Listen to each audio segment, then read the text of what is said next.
प्यारे मित्रों, संबोधि classes YouTube channel पर आपका स्वागत है। अभी पिछले वीडियो में हमने मुगल मनसबदारी व्यवस्था का अध्ययन किया है। इस वीडियो के द्वारा हम मुगल काल से जुड़े हुए एक और महत्वपूर्ण प्रथा या व्यवस्था जागीरदारी प्रथा का अध्ययन करेंगे। सबसे पहले हमारे लिए जागीर वर्ड के अर्थ को समझना महत्वपूर्ण है। जागीर का अर्थ क्या होता है, तो आइए इसे देखते हैं। मुगल काल में किसी अधिकारी को उसके वेतन के बदले जो भूखंड आवंटित किया जाता था या जमीन का टुकड़ा आवंटित किया जाता था, इसी को संकेतित करने के लिए जागीर वर्ड का यूज होता है। मुगल काल में यदि हम जागीरों की बात करें तो मुगल काल में कुल मिलाकर 5 प्रकार की जागीरें दी जाती थी।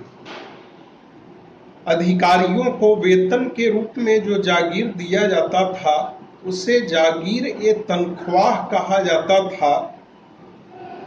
इसी प्रकार से किसी व्यक्ति को सशर्त जो जागीर दिया जाता था उसे मशरूत जागीर कहा जाता था। कहने का मतलब यह कि वैसे जागीरदार जिन्हें जागीर तब तक के लिए दी जाती थी जब तक वे मुगल साम्राज्य की सेवा करते रहेंगे, तो ऐसे जागीर को मशरूत जागीर कहा जाता था। इसी प्रकार से एक और टाइप का जागीर था जिसे इनाम जागीर कहा जाता था। इनाम जागीर पद और कार्य से रहित होता था। वैसे जमींदार या राजा जो मुगलों की अधीनता को स्वीकार कर लेते थे, उन्हें उनका क्षेत्र जागीर के रूप में आवंटित कर दिया जाता था। वैसे जागीर को वतन जागीर कहा जाता था। जहांगीर के समय एक और टाइप के जागीर को इम्प्लीमेंट किया गया जिसे अल तमगा कहा जाता था, और अल तमगा एक प्रकार से वतन जागीर के ही समकक्ष होता था, और यह स्पेशली मुस्लिम कुलीनों को प्रदान किया जाता था। जागीरदारी प्रथा के बारे में हमें 2 चीज़ों को जानना हमारे लिए महत्वपूर्ण है। पहली बात कि जो एस्टिमेटेड रेवेन्यू होता था, जो अनुमानित राजस्व होता था, उसे जमा या जमादामी कहा जाता था, जबकि जो वास्तविक वसूली होती थी उसे हासिल कहा जाता था। जहाँ तक तनख्वाह जागीरों की बात है, तो तनख्वाह जागीर प्रत्येक 3-4 साल पर स्थानांतरण होता था तनख्वाह जागीर का, जबकि वतन जागीर आनुवंशिक तो होता ही था और साथ में अहस्तांतरणीय होता था, मतलब अनट्रांसफरेबल होता था।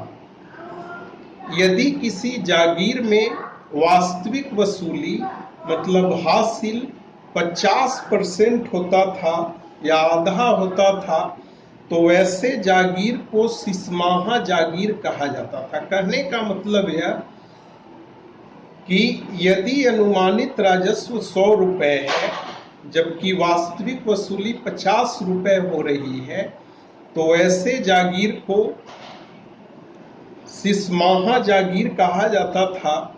जबकि यदि किसी जागीर में हासिल या रेवेन्यू कलेक्शन जमा या जमादामी मतलब अनुमानित राजस्व का 25% या 1/4 होता था, तो ऐसे जागीर को जागीर सिमाही कहा जाता था। हमारे लिए अब यहाँ मुगल कालीन जागीरदारी प्रथा और सल्तनत कालीन इक्ता प्रथा के बीच समानता और असमानता के बिंदुओं को समझना महत्वपूर्ण है। कहने का आशय यह कि अब हम लोग सल्तनत कालीन इक्तादारी व्यवस्था और मुगल कालीन मनसबदारी व्यवस्था के बीच समानता और असमानता के पहलुओं को देखेंगे। जहां तक इक्तादारी व्यवस्था की बात है तो इक्तादारी व्यवस्था में संबंधित इक्तादार इक्ता के प्रशासन से भी जुड़ा हुआ होता था, जबकि जागीर में प्रशासन का काम सरकारी अधिकारियों के हाथ में होता था। पहला अंतर, इक्तादारी व्यवस्था में संबंधित इक्तादार इक्ता के प्रशासन का भी कार्य देखता था, जबकि जागीरदार अपने जागीर क्षेत्र में प्रशासनिक कार्य नहीं देखता था। प्रशासन चलाना सरकारी अधिकारियों का काम था, जबकि जागीरदारों का काम केवल रेवेन्यू कलेक्शन था। इसी प्रकार से इक्तादारी व्यवस्था में फवाजिल की गुंजाइश थी।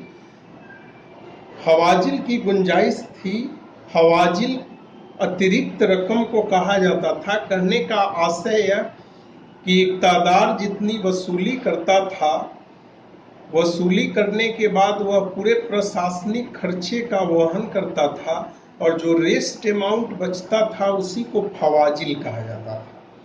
तो इक्तादारी व्यवस्था में इक्तादार फवाजिल को केंद्रीय खजाने में भेज देता था, जबकि जागीर में फवाजिल की कोई गुंजाइश नहीं थी, क्योंकि हमेशा जागीर आवंटित करने के समय जमा या जमादामी बढ़ा चढ़ा करके बताया जाता था, और संबंधित मनसबदार को उतना ही जागीर या संबंधित जागीरदार को उतना ही जागीर दिया जाता था जितना कि उसका वेतन होता था।